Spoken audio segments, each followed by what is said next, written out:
Hi everybody, welcome to my first ever YouTube video. We're actually talking, it's not just a short.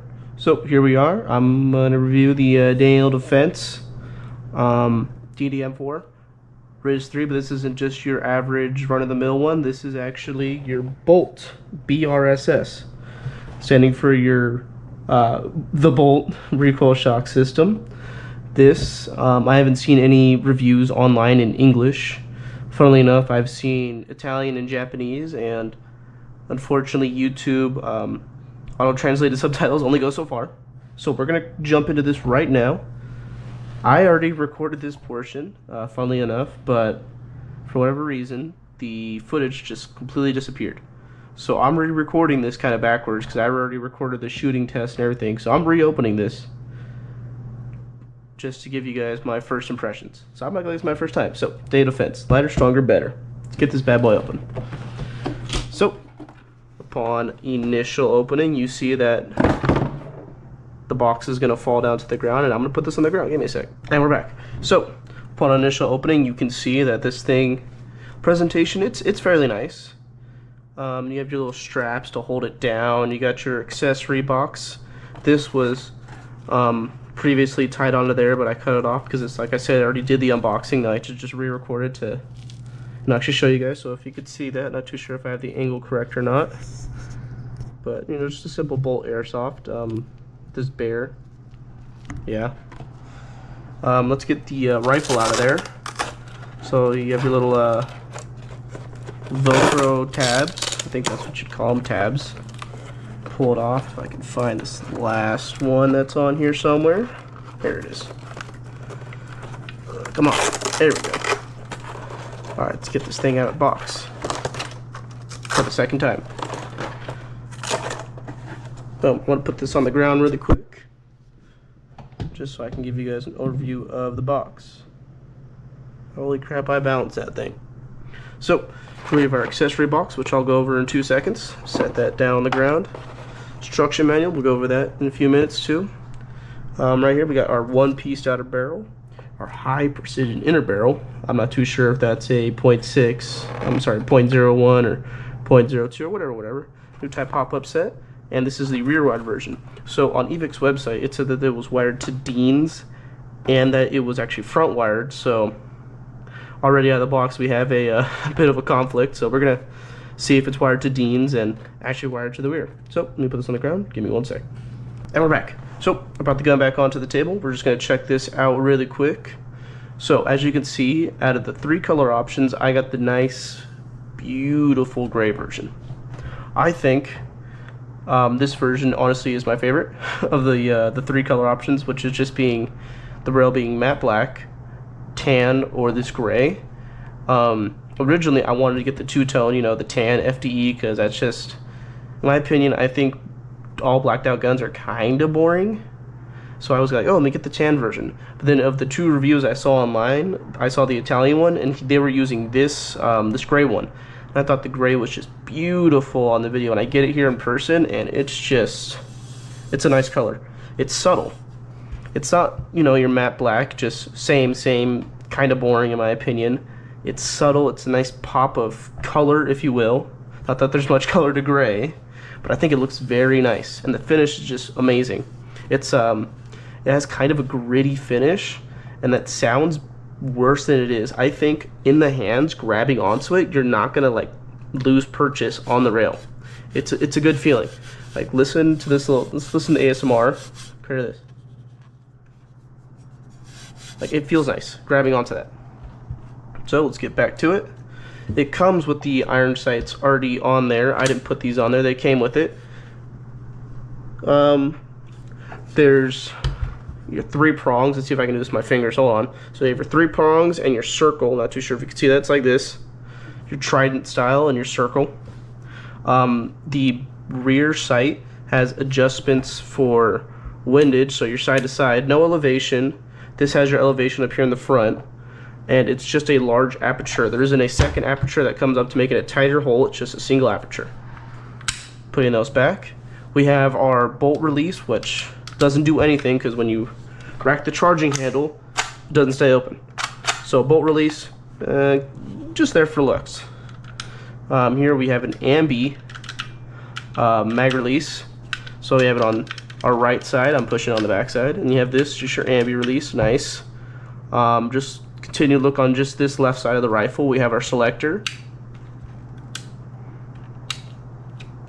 Nice positive feeling clicks. You definitely know that, hey, I'm in semi, or hey, I'm back on safe. It's positive feeling clicks. It feels nice. We have our 5.56 marking, just to let you know that we're shooting, you know, 5.56, I guess.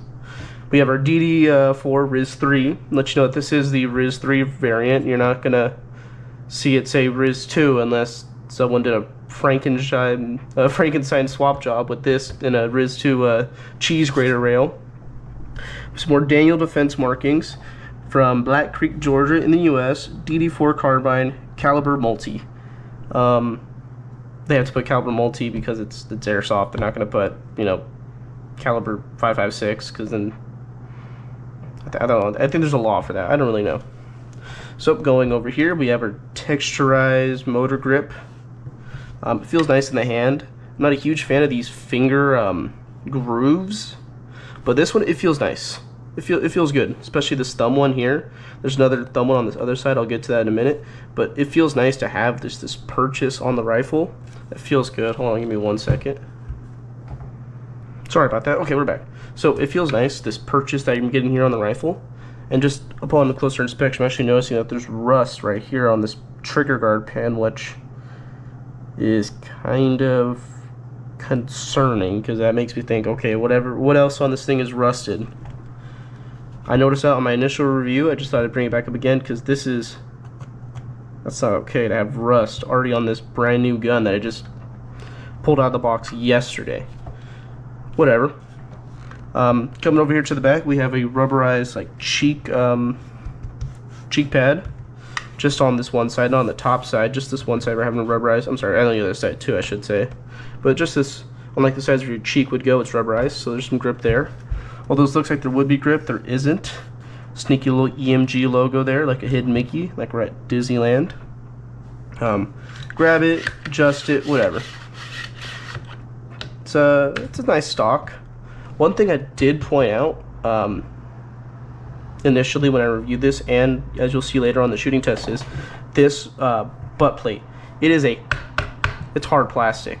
I don't like that it's hard plastic because when you put the rifle up against your shoulder, you're feeling that hard plastic. I'll show you guys. You're feeling that hard plastic and these kind of sharp edges right here. I mean, it's not a huge deal, but I mean, like, for the price point of this rifle, which I'll put on screen right here, because I'm not going to mention that price point because it's a little scary. But you think for that price point, you get just that night, like those tiny little like quality of life things, like a nice rubberized butt pad, at least not these sharp like little edges. Like these are protruding out, and you can definitely feel it. Like listen to this ASMR. Doesn't feel good. My freaking fingers telling me to stop doing that. But whatever. Let's get on over to the other side of the rifle. Once again, here we are, our sneaky little EMG hidden Mickey. Here's your mag release. Forward assist doesn't do anything because right here you can see it's not pushed all the way forward, the bolt. Forward assist doesn't do shit, just there for looks.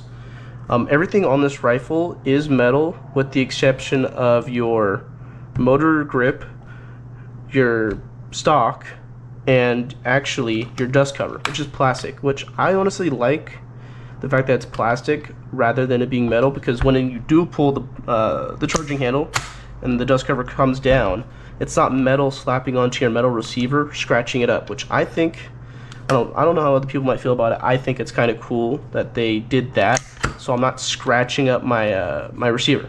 Just little things, you know? Here we have some more patents. Right here we have Daniel Defense, LLC, Black Creek, Georgia, United States, U.S. patent.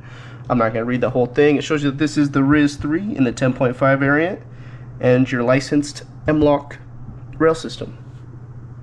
So here we have our trigger. I'll talk more about the trigger in the shooting video, shooting portion of this video. You'll see. I'm not a huge fan of it. You'll see why. Here you have an ambidextrous bolt catch. Doesn't do anything. In the manual, as I'll go over in just a little bit, you can see that you can take this off. I'm not going to do that just because why would I do that? It looks cool, kind of like the other bolt catch. It doesn't do anything, it just looks cool, so I'll leave it how it is. As for that, there really isn't much else to show on this side of the rifle that isn't mirrored on the other side. I mean, other than it's not ambidextrous, which is weird in my opinion. Everything is ambidextrous. You know, your mag release ambidextrous, your bolt catch ambidextrous. Why not just make ambidextrous on the fire selector? I don't know. It's a small thing. Really only affects our lefties, I guess, or anybody who is ambidextrous. Whatever. I'm gonna go back up here to the front of the rail because we can actually see on the other side it shows manufactured by EMG, licensed from Daniels Defense, LLC licensor, airsoft only. It's a small, like, little, I guess, text that you're not really gonna see in like regular use. No one's gonna be like, "Oh, dude, I see your ugly rail text. Oh, I'm gonna make fun of you now." No one's gonna see that shit. One thing I do want to look at is they mentioned on the box a new hop-up set, and from what I can tell, just from looking at it right here, it's a metal hop-up chamber that is a plastic wheel. I'm going to do a more in-depth dive on the internals after I post the initial review of it on the field, which I'm going to do later on this week, possibly Sunday, and then I'll post the video on Monday. I'm gonna do a more in-depth dive, just looking at that, what the internals look like, how the system looks actuating, what your trigger contact looks like. Because one thing I'll spoil the video right now in advance. I don't like how heavy the trigger pull is. It is a heavy trigger pull, and it's standard trigger contacts that you're meshing together. You're just shoving them together. I don't like it. Like I said, for the price point of, I don't like how ugly the trigger pull is. Because from what I've seen on their website and those two videos I saw that kind of talked about the internals, you have a nice full metal rack piston, reinforced piston head. This motor is very, very powerful magnets inside there to up the torque. Let me put that way, like it's a heavy torque motor because it has to move. A heavy, like pretty much a spring and a weight has to push that back, which this has to be a strong motor, which it is. It's a strong motor. You get full steel teeth, like a gear. I don't know the exact gear ratio. I'll pull that up when I actually do the internal review later in the week. But they are full metal to withstand the wear and tear of having to pull back such a heavy, well, not heavy, but like a heavy weight that you typically wouldn't see on, you know, your Lantern Tactical, Specna, whatever. Other than that, let's jump on over to looking at the accessory box and the instruction manual. So we're going to start off with our accessory box. Peeling this off, this just gives you your little EMG, just showing you like you bought a licensed product, your certificate of authenticity. Doesn't really mean much other than the fact that it's real and it's not some, I don't know, knockoff or whatever. So we have our bolt accessory box, the BRSS system. I seek only impregnable recoil. I don't know why they use impregnable. That's, I don't know, weird choice of words. 18 plus, same thing, impregnable recoil, and then bolt. So let's pop this thing open. Wait, gives you a made in Taiwan. Ooh. Let's pop this open, see what we get inside the box. There's one more thing in there. Put this off back there. So we have our short little magazine. One thing about this magazine before I continue, I don't like that it feels like a cheap plastic.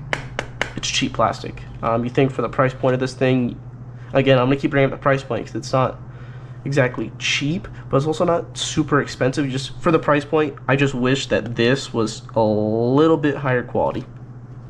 Whatever. Put this down a little more so you guys can see. I think I might have had to hide this through time. My bad.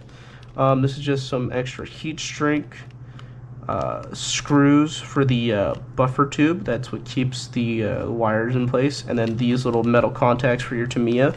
This gives you an additional wiring for your Tamiya in case when you need to take apart the gun itself, you actually have to use a heat gun to pretty much melt the red Loctite. They use red Loctite, which is you could use blue Loctite, whatever. Use red Loctite to keep the screws inside the buffer tube in there, to keep like the thing from working, like the screws working itself out, and the gun just tears itself apart.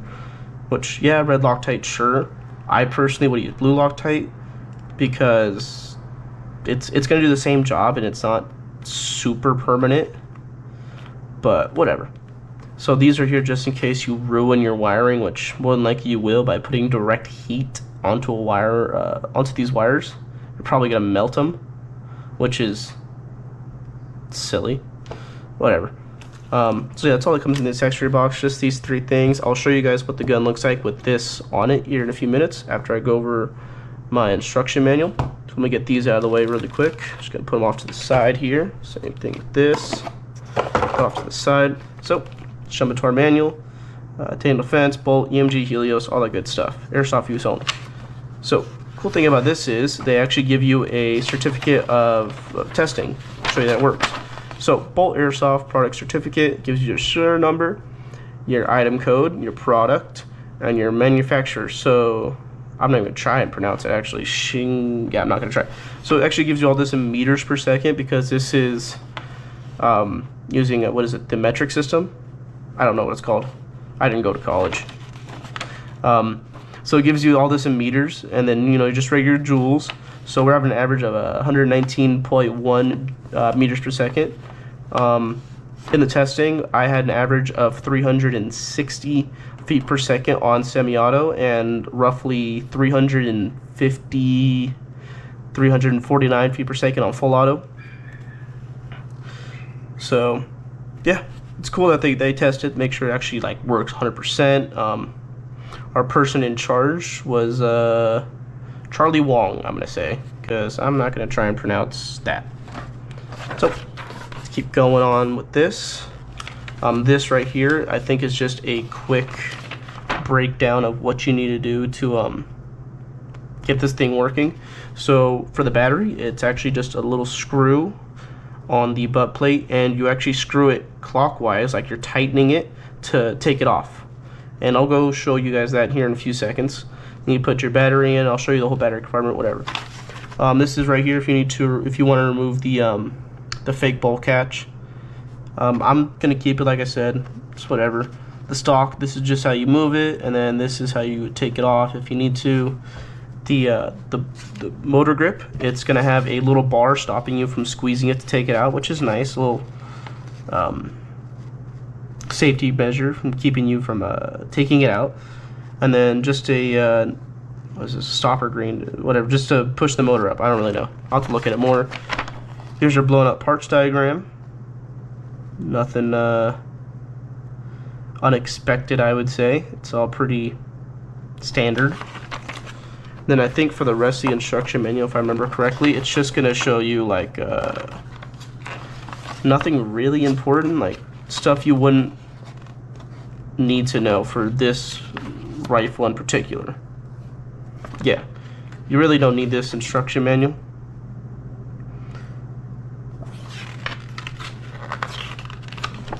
Because these are all different replicas. It gives you a blown up parts diagram for the MK18 SOP mod. Block 2. Yeah. So this you don't really need. It's really just this one that tells you everything. I'm thinking since it's such a new product for Bolt that they haven't made this, they haven't added this into this manual, so it's whatever. I'm going to jump back into going over to the gun, and then after that we're going to jump into our shooting test. And we're back.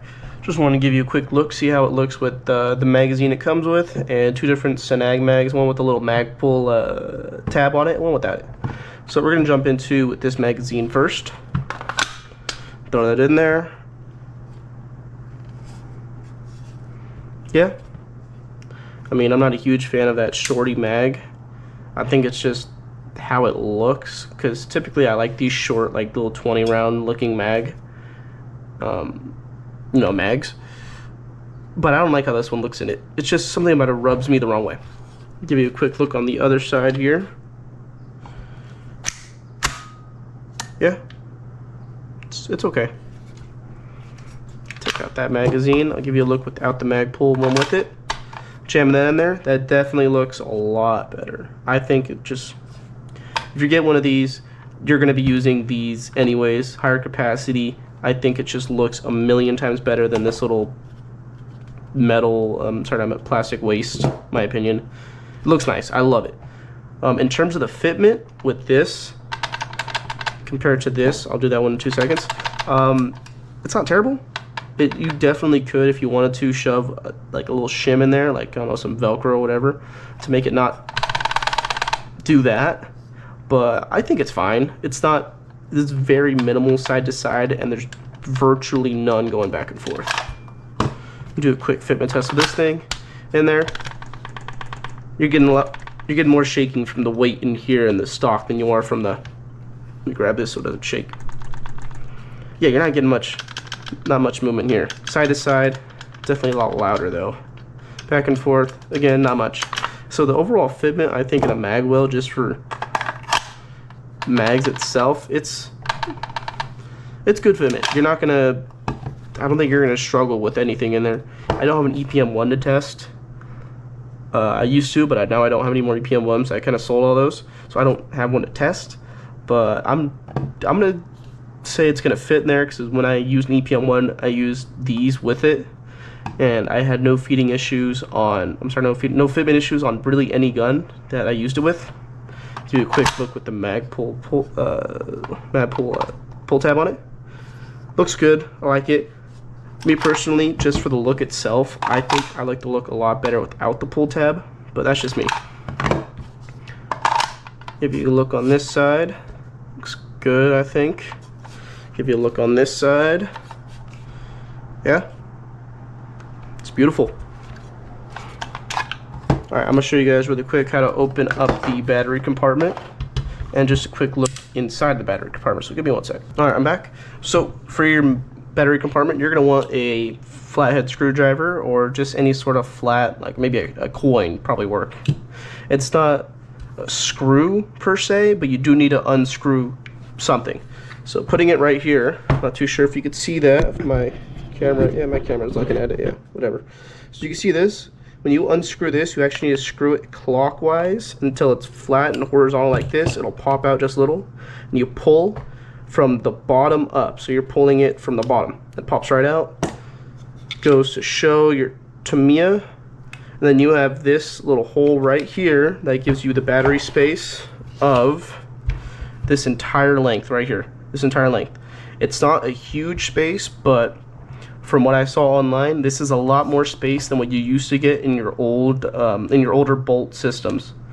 Because I know on Evic they have a DD Mark, I think it's a Mark II and 3, but it's a short one, and they have wiring up to the front, and it's Dean's, which I don't know why this is a new release and it's not Dean's, whatever.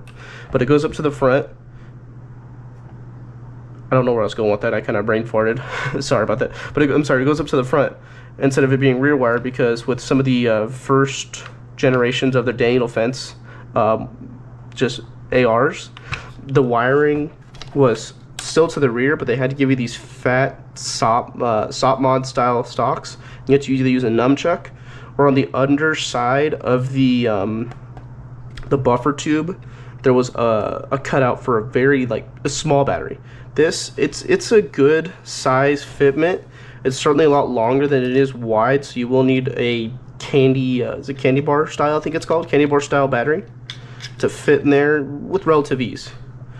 And then if your wires stick out just like that a little bit, the back side of this is hollow, so you're not gonna have much of a problem sticking your wires there. So let me go ahead and close this up. Close it up, just push it. Get a good look so you guys can see this. So you're here, push that in. You're gonna push it in and screw it counterclockwise. It's not like a huge amount of turn, just till it's vertical. What I've saw with mine, you can turn it a little bit more and it'll stop. So if you feel like there's a lot of resistance, don't keep turning it, you'll probably break it. Now it's on there, not going anywhere. So there's that, just a little showcase of the battery compartment. It's a good space, I like it. Only thing I don't like about it is the fact that it's wired to Tamiya, but whatever. Let's get into the shooting video. Sorry, shooting part of the video. And yeah, I'll see you guys there. Alright, here we are outside. Got my chronograph ready. I got my 2 magazines. I threw in a little foregrip just to I want to see how it looks. Just a little preview. I'm gonna throw a red dot and put a suppressor on after this. Just thought I'd do the little outdoor initial test. There it is. Check out this hop. It said new hop on the box. From what I can tell, that's the metal hop. It's all the way off. After that first gameplay video, I'm definitely gonna tear this open and see what, what's different about it. So I'm gonna give it a few shots before I throw in these magazines, just see how it looks. That airplane making it a little noisy, but that's okay. So let's give it a few shots. You can hear that double click. There's like a double click, so you pull it, there's a click, and then trigger reset, which is weird because if you pull it on that click, it doesn't do anything, which I'm not too sure why it does that, but it's kind of confusing to pull, get a click, and then not have it shoot until you get a secondary click. That's a bit more you get like a little more force going forward. But this is all the way to the wall, and there's your take up. I'm assuming that click right there is when it fires initially. Get trigger reset, fire, you pull it all the way back, that's where it's gonna fire. That's on your trigger reset, but that's where it will fire when you let go all the way out. That makes sense. So pointing it downrange, all the way back, that click is where it's gonna fire. That's all the way to your reset, pull. Do a little full auto.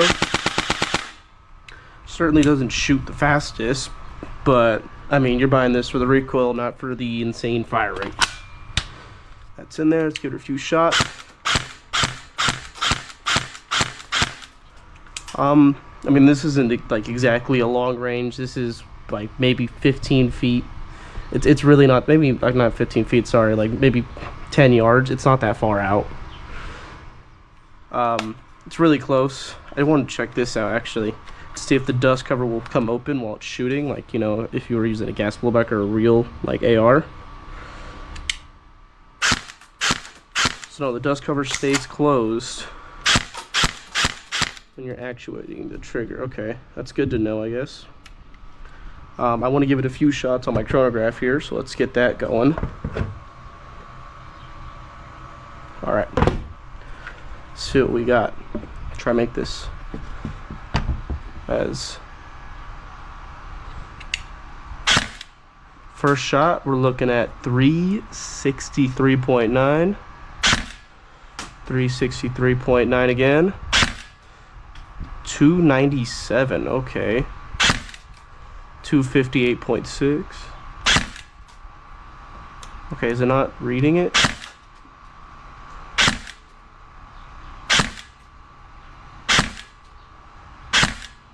Okay, it's averaging right now at roughly at 360 mark, and you're getting about, if you could see that, I'm not too sure if it's pointing down too far or not, but you're getting about 1.21 joules.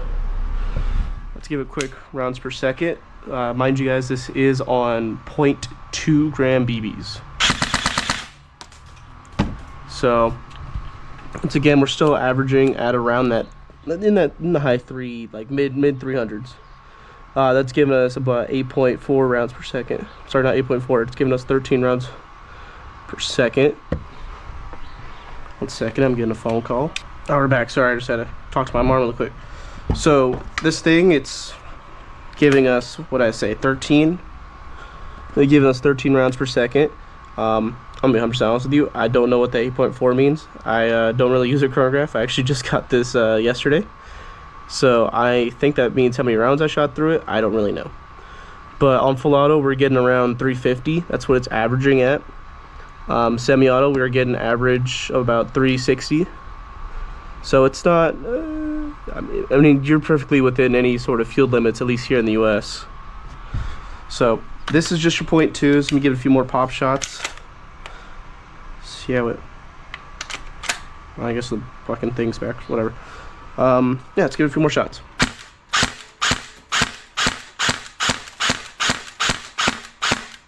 And we're out. So the only thing I don't like about this mag is, I shot it before recording, is that this mag, the follower doesn't come all the way out, or at least all the way up to get this last BB out, so you're losing like at least 5 BBs. Like I can push this and it won't shoot it out. I don't know why the follower, I'm not too sure if you could see that very well, but the follower doesn't come all the way up to at least the feed lip. I'm not talking like all the way out of the magazine, but I'm talking like to at least here, because I'm leaving like a few BBs in there, and probably can't tell if I'm not even getting the angle right, but it doesn't come up to like this little feeding part. It doesn't even come up. Whatever. This magazine, just to give it a different look. That's what she looks like. Looks a million times better than I think with this short magazine. Classic Stenag mag. Let's give it a few shots with this too. I mean, yeah, I like how it shoots. But the only thing I'm getting right now, just from this initial view of it, is that the trigger pull is shit. It is your standard trigger contacts, and it's a heavy fucking pull. Like a lot heavier than it probably should be. Because I'm sitting here, I'm jamming those two trigger contacts together compared to, like, say, a optical trigger or one with a magnet even. I'm pulling those two contacts together, squishing them. It's a heavy trigger pull. Trying to get this, like, these shots as fast as you can. Like that. It's not very quick on your follow-up shots, what I'm trying to get at. It's a lot of pulling hard to get those shots off. So I think in the future, if I want to keep running this as maybe a primary, I'm going to probably put in some sort of aftermarket ETU. Payrin, Aster, or whatever. Something different, because it's just heavy pull that I'm just not too crazy about. I'm just, it's a heavy pull. Like my freaking fingers sitting here struggling. Well, not struggling, but I can, like, maybe after a long day of sitting there pulling the trigger over and over, it's gonna get tiring. Whatever. But really, realistically, just without dropping it, but I like it. Internals aside, at least just that one, just the trigger contacts, internals aside, I think it's fine. Because in here you have your bolt high torque motor, and you put anything metal up against this grip, it's going to stick to it, because those are some very high strength mags I have in there, because this is a torquey son of a bitch. I don't know the exact spec of their precision inner barrel. I don't know if it's a 0.1, 0.2, 3, whatever. I'll have to look maybe on their website, because like I said earlier, EVIC isn't exactly true to what they say. It's not wired to the front. It's not even Dean's. So I'll have to see about that.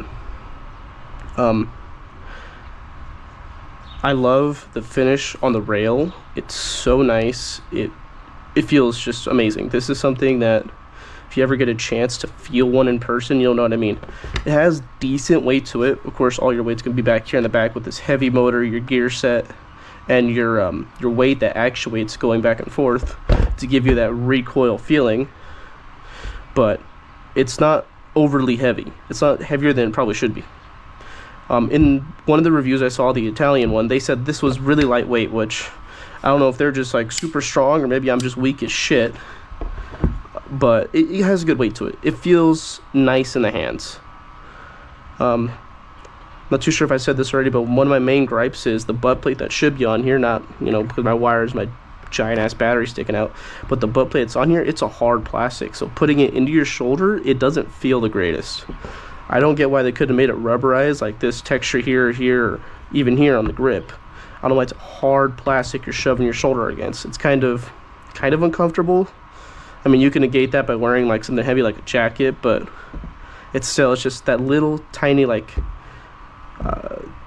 quality of life feature that would have been nice, because when you're paying for $something for this thing, it just makes sense to at least have that little bit of rubberization, or maybe not just even a hard plastic, maybe something a little softer, just not to be jamming something like that into your shoulder. That's just how I feel about it. But I'm gonna hold off on my final judgment on this until I go and use it on a field. More than likely it's going to be this weekend on Sunday, Super Bowl Sunday, because I don't really give a shit about either one of the teams playing. But I'm going to see how it goes. I'm going to post that video probably the day after I record it. And yeah, thanks for watching. Have a good one.